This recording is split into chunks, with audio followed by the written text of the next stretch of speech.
क्या आप जानते हैं कि महाभारत सीरियल में द्रौपदी के रोल के लिए रूपा गांगुली के पहले जूही चावला का सिलेक्शन हुआ था?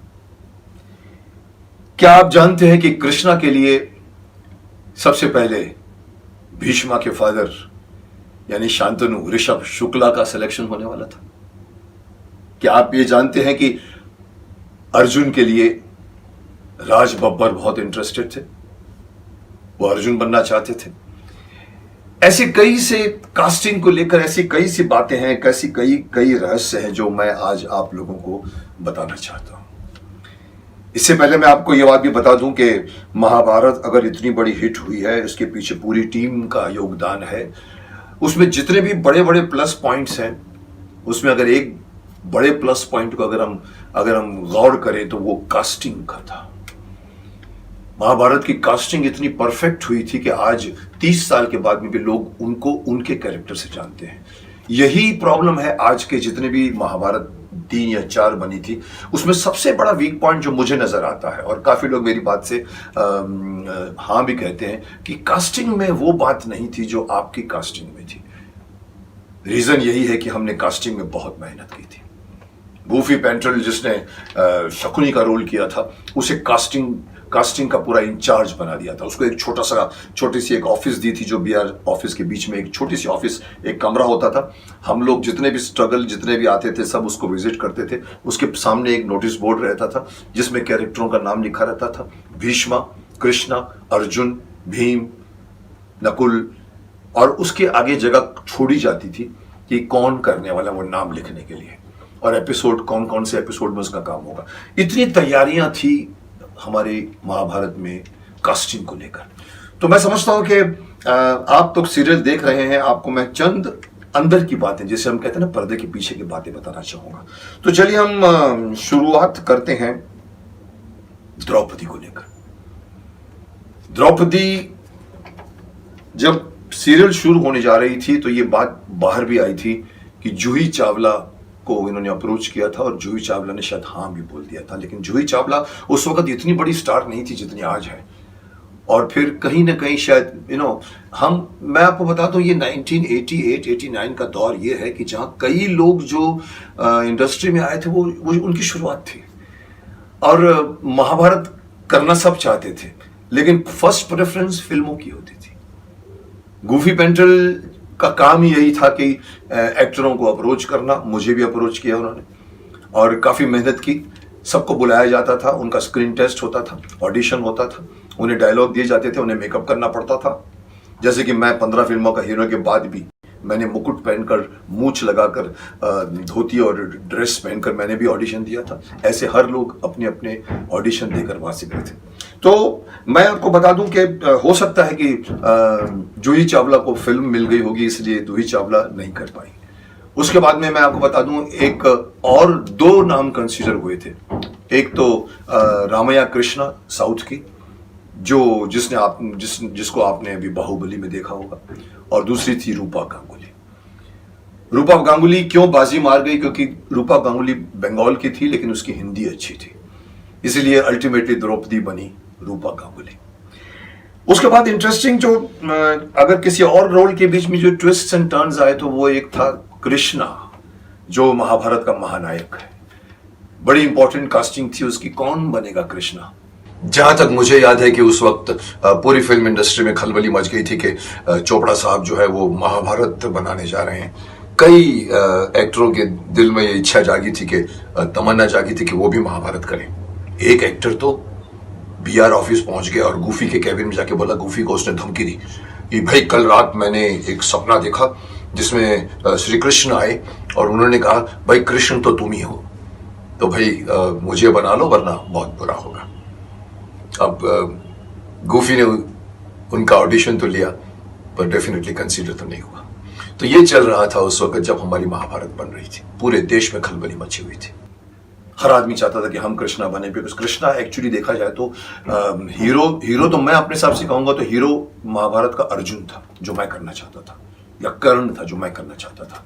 लेकिन कृष्णा थे, भगवान थे, जैसे रामायण में अरुण गोविल राम का रोल करके निकल गए तो आज भी उनको राम के रूप में जानते हैं। तो कृष्णा की कास्टिंग बहुत बहुत टेढ़ी थी। उसका फेस ऐसा होना चाहिए, बहुत ही सौम्य होना चाहिए, स्माइल उसकी जो है वो मनमोहक होनी चाहिए, बोलने का अंदाज। तो इसीलिए जब कास्टिंग की गई थी, तो आपको मैं अगर एक बात बताऊं तो शायद आपको आश्चर्य होगा। मेरे पिता जो बने थे शांतनु, ऋषभ शुक्ला, मेरे उनसे बात हुई थी और मुझे बताया था कि उसको ऑडिशन के बाद में काफी देर तक ये कन्विंस करने की कोशिश की थी कि तुम कृष्णा हो, तुम हीरो हमारे बन गए हो। लेकिन मुझे कहा कि उसने थोड़ी सी घबरा गया था वो कृष्णा के नाम पर कि मैं कृष्णा करूं कि ना करूं। और अल्टीमेटली उस वक्त तो स्ट्रगल कर रहा था और अल्टीमेटली उसके झोली में वो रोल नहीं आया और अल्टीमेटली जाकर उसने रोल जो किया वो तो आप देख चुके हैं, शांतनु का रोल किया, मेरे भीष्मा के फादर का रोल किया और बहुत अच्छा किया। उसके बाद में एक और नाम जो ऐड हुआ वो गजेंद्र चौहान का था। जी हाँ, जो युधिष्ठिर बने हैं उसको भी एज कृष्णा गोफी पेंटल ने और बीआर टीम ने थोड़ी देर तक कंसीडर किया था। उसने भी डायलॉग पढ़ के सुनाए होंगे और गजेंद्र चौहान को भी थोड़ी देर वेटिंग लिस्ट पे रखा होगा। और एक और नाम अगर मैं आपको बता दूं तो वो भी आपको शायद हैरानी होगी, राकेश पांडे का भी नाम सजेस्ट हुआ था और उन्होंने भी आकर, उस वक्त वो भी एक्टर थे, काफी पुराने एक्टर थे, उन्होंने भी आकर अपनी ऑडिशन दी। लेकिन अल्टीमेटली जो बंदा सेलेक्ट हुआ और जिसने बहुत अच्छा काम किया, आज भी पूरा हिंदुस्तान कहता है कि सर हमें महाभारत में दो कैरेक्टर सबसे ज्यादा पसंद आया, एक तो आपका भीष्म पितामह और एक श्री कृष्ण। तो वो कास्टिंग अल्टीमेटली उनकी झोली में पड़ी। लेकिन उसके अंदर का भी अगर एक मैं सच बता दूं तो नीतीश भारद्वाज को पहले कोशिश की जा रही थी कि वो जो है वो विदुर का रोल करें, जिसमें वो इंटरेस्टेड नहीं थे। काफी जद्दोजहद चली होगी और उसके बाद में अल्टीमेटली कृष्ण का रोल उनको दे दिया गया और वो भी क्लियर नहीं थे कि कर पाएंगे कि नहीं कर पाएंगे। मुझे भी याद है उन्होंने मेरी बात हुई थी, उसमें भी उन्होंने यही कहा था कि भाई मैं अपने आप को कृष्ण के लायक नहीं समझता, इतना भारी भरकम रोल क्या मैं कर पाऊंगा। लेकिन चोपड़ा साहब ने कहा था कि तुम कर पाओगे और आपने देखा होगा कि इतनी अच्छी तरह से उन्होंने गीता के श्लोक पढ़े हैं। उसके बाद फिर मैं आता हूं एक और कास्टिंग पर जिसका नाम है अर्जुन। मेरे से ये इसलिए जुड़ा हुआ है कि मैंने जैसे आपको बताया कि मैं 15 फिल्मों का हीरो था और जब मुझे बुलाया गया था तो मैंने कहा था कि कौन सा रोल मुझे ऑफर करोगे। उसमें अर्जुन था, कर्ण था, भीष्म था और कृष्ण था। मैं अर्जुन और कर्ण करना चाहता था, कारण वही कि मैं 15 फिल्मों का हीरो था उस वक्त।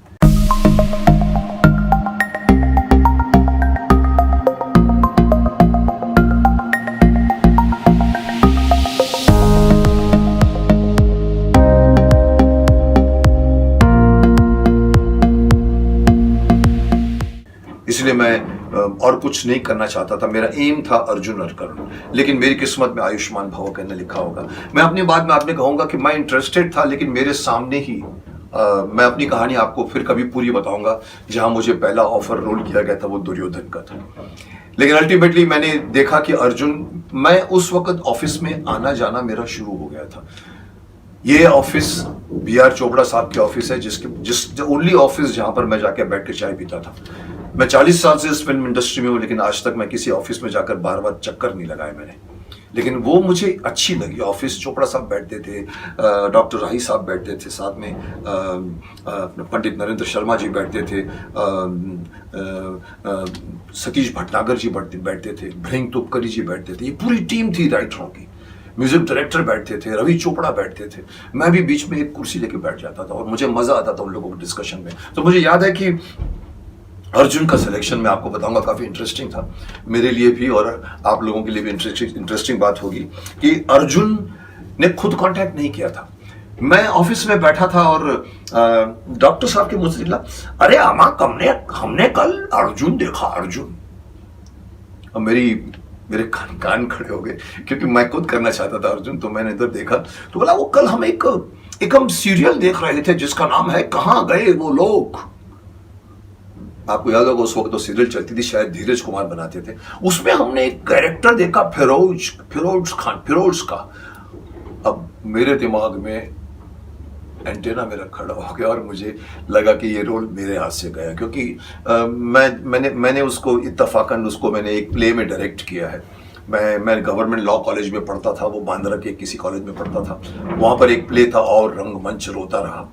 हम चर्च गेट से आते थे उसको डायरेक्ट करने के लिए, इंटर कॉलेजिएट प्ले था वो। तो मैं फिरोज को भुगत चुका था। उसका फेस थोड़ा अच्छा ग्रीक टाइप फेस था, हाइट थी, बॉडी थी। मैंने कहा ये रोल गया और गया अल्टीमेटली। पर मैं आपको बता दूं ये ऐसा रोल था जिसके लिए काफी दावेदार थे। जैसे कि मैंने कहा कि राज बब्बर करना चाहते थे अर्जुन का रोल, और मुझे अंदर की बात मालूम पड़ी थी कि राज बब्बर जी ने चोपड़ा साहब से आकर कहा पापा जी मैं अर्जुन करना चाहता हूँ। चोपड़ा साहब के तो वो थे, उन्होंने फाइंड आउट किया था, अपनी फिल्म बनाई थी जो उन्होंने आज की आवाज या कल की आवाज, और तो उसमें उन्होंने जवाब सवाल किया। मैंने बोला राज तुम्हारे पास टाइम कहाँ है, तुम अर्जुन कैसे करोगे, क्योंकि उनको फिल्में मिलनी शुरू हो गई थी, काफी फिल्मों का हीरो बन चुके थे वो। बोला तुम कहाँ कर पाओगे। अल्टीमेटली वो नहीं कर पाई। अल्टीमेटली उनको मेहमान कलाकार के रूप में आपने देखा होगा शुरुआत में महाभारत के राजा भरत बनकर राज दरबार का सीन आपने देखा। इसके अलावा अगर मैं आपको एक बात कहूं तो आप शायद हैरान हो जाओगे। एक और बड़े एक्टर को, एक धांसू पर्सनैलिटी वाले एक्टर को भी अर्जुन के रोल के लिए कंसीडर किया जा रहा था। उसका नाम जैकी श्रॉफ। जी हाँ, जैकी श्रॉफ भी कुछ दिनों से मुझे सुनने में आ रहा था कि जैकी श्रॉफ से बात चल रही है, और फिर क्यों नहीं हुआ ये मुझे नहीं मालूम। कुछ वही डेटों की प्रॉब्लम होगी या जैकी का भी यही प्रॉब्लम होगा जो राज बब्बर का होगा, और जैकी नहीं हुआ।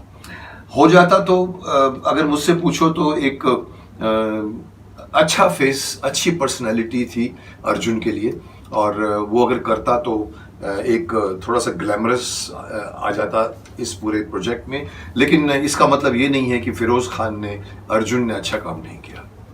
अगर मैं ये कहूँ तो मैं फिर सही नहीं कह रहा हूँ, क्योंकि अर्जुन ने पूरी जोर लगाकर काम किया है और बहुत अच्छा अर्जुन बन के बाहर निकला है। उसके बारे में भी एक छोटी सी इंटरेस्टिंग बात बताकर मैं आगे बढ़ूंगा। एक तो यही कि मैं मुकेश खन्ना भी शायद अर्जुन बन जाता, क्योंकि अगर मेरे मन की बात ये थी कि मुझे अर्जुन करना है। दो बातें बताऊंगा। एक तो फिरोज खान जब ऑफिस में आया तो इत्तफाकन मैं भी उसी ऑफिस में था, और मुझसे आकर वो मिला अर्जुन, जिसको पहले फिरोज कहते थे, उसका नाम अर्जुन, आके मुझसे मिला और मुझको देख के बोलता सर जी सर सर सर सर मुझे अर्जुन का रोल ऑफर कर रहे हैं, मैं करूं। अब मैं उसकी नादानी पर मन ही मन मुस्कुराया, बिकॉज उसका प्रॉब्लम नहीं था, उसने महाभारत पढ़ी नहीं थी। अब उसको मैंने कहा मेरे भाई अर्जुन महाभारत का हीरो है और मैं करना चाहता था वो रोल, तो खुश हो गया। उसको इसका मतलब उसको पता नहीं था पूरी महाभारत के बारे में। अब मुझसे कहता है अच्छा मुझे बताइए सर जी मैं क्या पढ़ सकता हूँ इसके लिए। अब देखिए मैंने एक चीज की थी उससे पहले, काफी पहले, मैं आपको बता दूं, बचपन से मैंने महाभारत पढ़ी है और बच्चों को पढ़ के सुनाई है अपनी बिल्डिंग में। ये कई बार मैं कह चुका हूँ। गीता प्रेस गोरखपुर की 2 पार्ट आते हैं, संक्षिप्त पार्ट 1 एंड पार्ट 2। मैंने चोपड़ा साहब को भी एक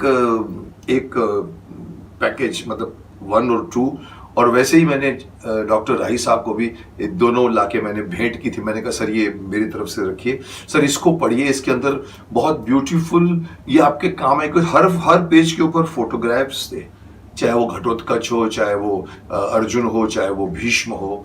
जैसे चंदा मामा अगर आपको याद हो बचपन में आती थी, जिसके हर पेज पर बहुत अच्छी तरह से उसको इलस्ट्रेट किया जाता था। मैंने कहा इसमें पढ़ी है, इसमें बहुत ब्यूटीफुल डिस्क्रिप्शन है। हालांकि डॉक्टर साहब ने उसको कितना पढ़ा नहीं पढ़ा मुझे नहीं मालूम, लेकिन मैंने अर्जुन को कहा चलो अंदर, और मैं उसको अंदर की ऑफिस में जहाँ पर कोई नहीं बैठा था, चोपड़ा साहब के ऑफिस में, वहाँ बुक पढ़ी थी। मैंने उसको दिखाया, मैंने कहा देख ये बुक पढ़, इसके अंदर तेरे को बहुत अच्छा डिस्क्रिप्शन मिलेगा। So that's how Firoz became Arjun. और अगर मैं अर्जुन का रोल नहीं कर सका, इसका मुझे डेफिनेट अफसोस रहा। पर अगर मैं आपको बता दूं कि डेस्टिनी, मैं ये मानता हूँ डेस्टिनी जो कुछ भी करती है वो अच्छे के लिए ही करती है। मैंने अर्जुन का रोल नहीं किया, नहीं मिला मुझे, मेरे चाहने के बावजूद नहीं मिला। लेकिन अब जब मैं महाभारत देख रहा था, स्पेशली अब पिछली बार तो मैंने इतना गौर नहीं किया था, लेकिन जब मैं वहां पहुंचा तो पोर्शन जहां पर बृहन्नल्ला का पोर्शन आता है, जहां पर स्वर्ग में जाकर अप्सरा उर्वशी से उसको शाप मिलता है कि तुम नपुंसक बनोगे, और बाद में 1 साल के लिए अवधि रखी जाती है। और वो जो सीन्स थे, मैं एज एन एक्टर कह सकता हूं कि शायद मैं उसे इंसाफ नहीं कर सकता, क्योंकि मैं उतना कंफर्टेबल नहीं रहता। और जो अर्जुन ने किया है, कमाल का किया है, वो मृदंग तबला बजाना, डांस करना, और जो उसका मेकअप, लड़कियों औरत की ड्रेस पहनना, मैं आपको साफ कह सकता हूं कि मैं शायद नहीं कर पाता वो। इसीलिए शायद ऊपर वाले ने मुझे वो रोल नहीं दिया, और उसने ऊपर वाले ने मुझे वो रोल दिया जो मैं नहीं चाहता था, लेकिन वो मेरे अंदर से निकलने वाला रोल था, तभी जाकर मैंने पितामह को जस्टिफाई कर पाया। बात बढ़ती है आगे। अगर हम अर्जुन की बात से चेंज करके अगर मैं आगे बढ़ूं, तो आता है एक और कैरेक्टर जिसके लिए भी काफी इंटरेस्टिंग मैनिपुलेशन हुआ था। मतलब किसी ने नहीं किया था, ऊपर वाले ने किया होगा। अभिमन्यु, आपको शायद ये सुनकर और भी हैरानी होगी, उस वक्त अभिमन्यु के लिए ऑलमोस्ट गोविंदा, जो आज का स्टार है, जो बहुत सारी फिल्में कर चुका है, उस वक्त वो नया नया आया था और उसने ऐड की होगी शायद गूफी के साथ में।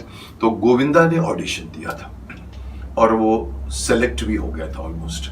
उसी वक्त एक और एक्टर है जो भी पॉपुलर एक्टर है, आप भी जानते, सब जानते हैं, चंकी पांडे, उसने भी अभिमन्यु का ऑडिशन दिया, वो भी ऑलमोस्ट सेलेक्ट हो गया था। दोनों पसंद किए जा रहे थे। अब देखिए, दोनों के, मैं कहूंगा दुर्भाग्य में कहूं या भाग्य में कहूं, वो रोल करना नहीं लिखा था, क्योंकि उनके भाग्य में आगे बहुत कुछ करना लिखा था। दोनों को फिल्म मिल गई। मुझे लगता है शायद लव 86 ऐसी कोई फिल्म शायद बनी थी, जिसमें गोविंदा को भी काम मिल गया था, चंकी पांडे को भी काम मिल गया था, और वो आगे बढ़ गए थे। और फिर ये रोल जाकर एक बाल कलाकार, जिसने अमिताभ बच्चन के बाल कलाकार का रोल किया है, मयूर, उसकी झोली में ये रोल पड़ा। और मैं इत्तेफाक ये है कि आज जो मैं बोल रहा हूं, आज ही उसका डेथ सीन दिखाया जा रहा था महाभारत में, जहां 7 बड़े बड़े महारथी निर्दयी होकर, जिसमें कर्ण, दुर्योधन और सारे के सारे जो कौरवों के 7 महारथी अकेले मिलके मारते हैं उसको, वो सीन आज ही आया था। वो मयूर, उस मयूर को ये रोल मिला और उसने अभिमन्यु का रोल उसके झोली में पड़ा। इसीलिए मैं कहता हूं, ये जो कुछ भी कास्टिंग हो रही है, ऊपर से हो रही थी।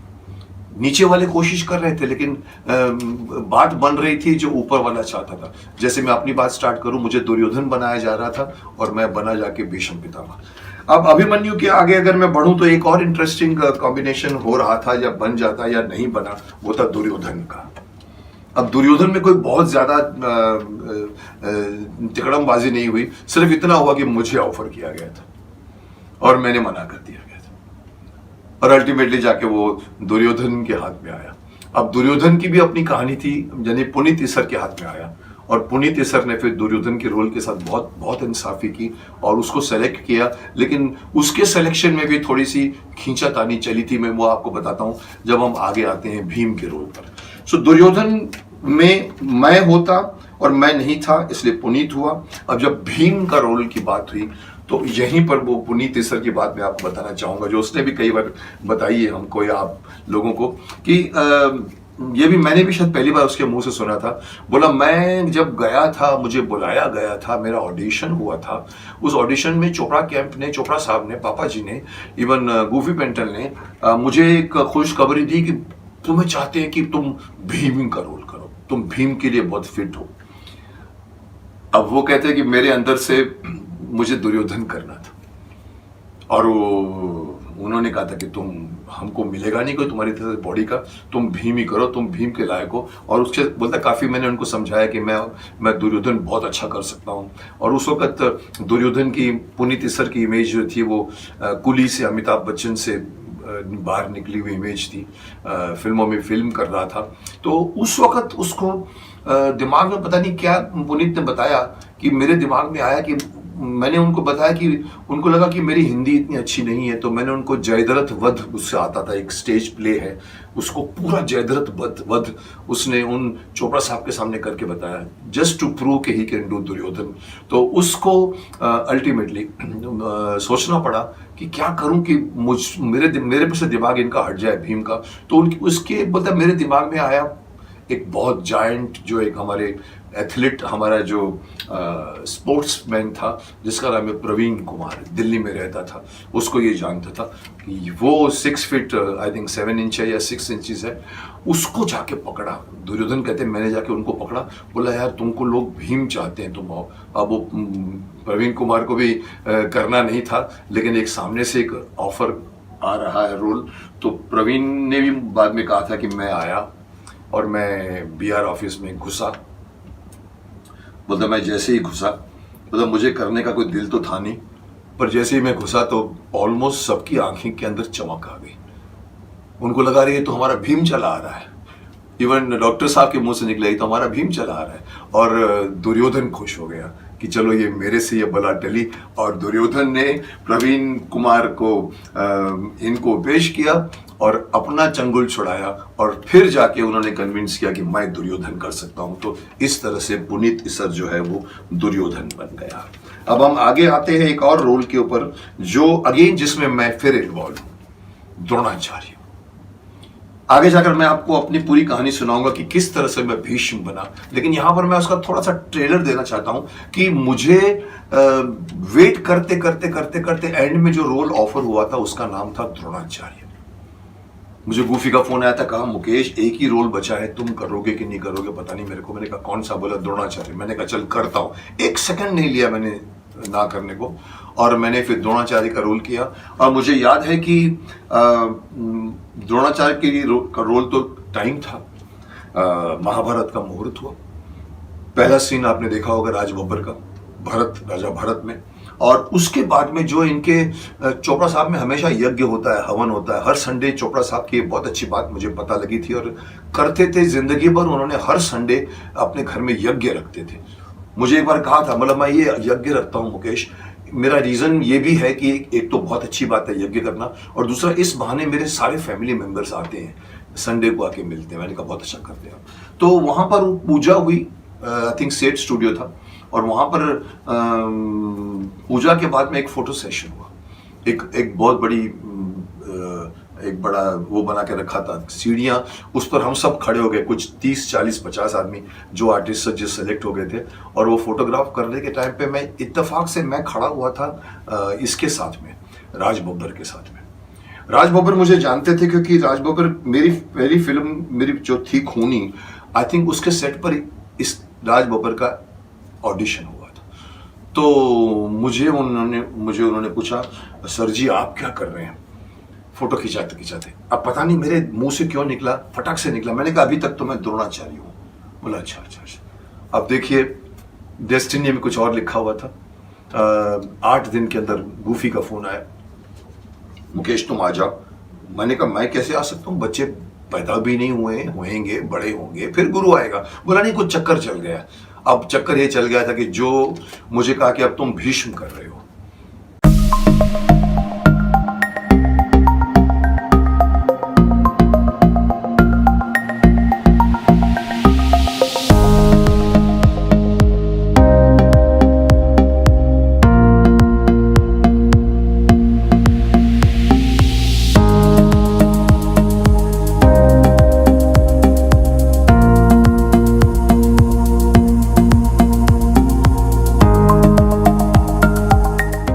जो एक्टर भीष्म कर रहा था, करने वाला था, उसके बारे में मैं अपने बारे में बात करूंगा तब बताऊंगा। वो एक्टर नहीं आया, और मुहूर्त में भी शायद नहीं आया। चोपड़ा साहब को पता नहीं बुरा लगा, पता नहीं क्या, बोला हटाओ मुकेश खन्ना को बुलाओ। मुकेश, मैं विंग्स में वेट कर रहा था, जो मैं अर्जुन चाहता था, कर्ण चाहता था, मेरे को दुर्योधन दिया। और फिर नेक्स्ट 2 दिन के अंदर मेरी दाढ़ी बनी, मेरी ड्रेस बनी, और मैं बन गया देवव्रत, भीष्म। और फिर जाके सिलेक्शन हुआ द्रोणाचार्य के लिए, और तब जाकर सुरेंद्र पाल आए। सुरेंद्र पाल की भी अपनी कहानी है जो सुनाते हैं, बट सुरेंद्र पाल को भी शायद अर्जुन द्रोणाचार्य नहीं करना था, वो भी कुछ और करना चाहते थे, लेकिन अल्टीमेटली मान गए और उन्होंने भी बहुत अच्छा परफॉर्म किया. So that's how Surendra Pal became Dronacharya. Mukesh Khanna did not became Dronacharya. Otherwise आप द्रोणाचार्य की जगह मुझे देखते आप.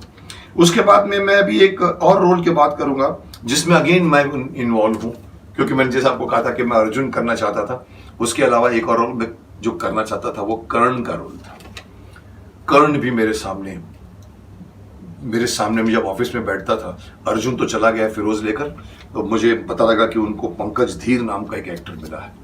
अब अगेन मेरे कान खड़े हो गए थे, क्योंकि ये पंकज धीर वो है जो मेरी पहली फिल्म नरेंद्र बेदी के डायरेक्शन में खूनी बनी थी, जहाँ मैं पहली बार फिल्म करने आया था. उसमें ये असिस्टेंट डायरेक्टर हुआ करते थे नरेंद्र बेदी के. इवन रॉबिन भट्ट जिसका नाम आप सुनते, वो भी वहाँ पर असिस्टेंट डायरेक्टर बन के थे. सो मेरे सेट पर वो असिस्टेंट डायरेक्टर बनकर मेरे साथ काफ़ी काम किया उन्होंने, तो मैं उसको जानता था. मैंने कहा उसकी भी पर्सनैलिटी अच्छी है, और डेफिनेटली तो कर्ण भी चला गया. और अंत में मैं जानता हूं आपके मन में यह प्रश्न उठ रहा होगा कि शकुनी मामा यानी कि गूफी पेंटल ने सबको बुला बुला के कास्टिंग की, तो शकुनी की कास्टिंग कैसे हुई? इसमें भी अपनी एक कहानी छुपी हुई है जो मुझे शकुनी गूफी मामा ने खुद बताई थी. कई लोगों को बता भी चुके हैं कि हुआ क्या था कि गूफी के अनुसार वो सबकी कास्टिंग करता जा रहा था, लेकिन जब भी वो बात उठाता कि शकुनी कौन बनेगा, और वो पापा जी को पूछता, रवि चोपड़ा को पूछता, डॉक्टर साहब को पूछता, तो वो कहता है देख लेंगे हम पहले औरों की कास्टिंग करो. और एंड पे जब सबकी कास्टिंग होगी तो फिर उन्होंने पापा जी को पूछा और सबको पूछा, भाई शकुनी के लिए अभी तक मेरे को आप नाम नहीं दे रहे, किसको बुलाओ मेरे को? तो उन्होंने कहा कि हम समझते हैं कि शकुनी का रोल तुम खुद ही करो. तो बोलता मैं हिल गया वो. तो उनको एक्चुअली पहले से दिमाग में था कि हम गूफी से ही करवाएंगे, और उसका कारण ये था कि चोपड़ा साहब की एक सीरियल इसके पहले बनी थी जिसका नाम था बहादुर शाह जफर, जिसमें गूफी पेंटल ने एक इंग्लिश जनरल का रोल किया था और बहुत अच्छा किया था. तो उनके दिमाग में वो बैठ गया था कि शकुनी उसी को कराया जाए, और ये सस्पेंस एंड तक रहा, और एंड कास्टिंग हुई शकुनी मामा की. Goofy Paintal the casting director था, वो खुद कास्ट हो गया, और देखो क्या कमाल का अभिनय किया उसने. एक ऐसा रोल किया है, मुझे याद है कि चोपड़ा साहब कभी कभी मुझे कहा करते थे, मुकेश हम लोग एक तुमको और एक शकुनी को 3 एपिसोड से ज्यादा दूर नहीं रख सकते, पब्लिक डिमांड से हमको लाना ही पड़ता है कोई ना कोई सीन आपको. तो आप समझ सकते हैं कि गूफी ने भी कितना अच्छा काम किया था. इस हिसाब से मैंने आपको बताया कि पूरी महाभारत की कास्टिंग हुई है, और होते होते सबको रोल मिला है.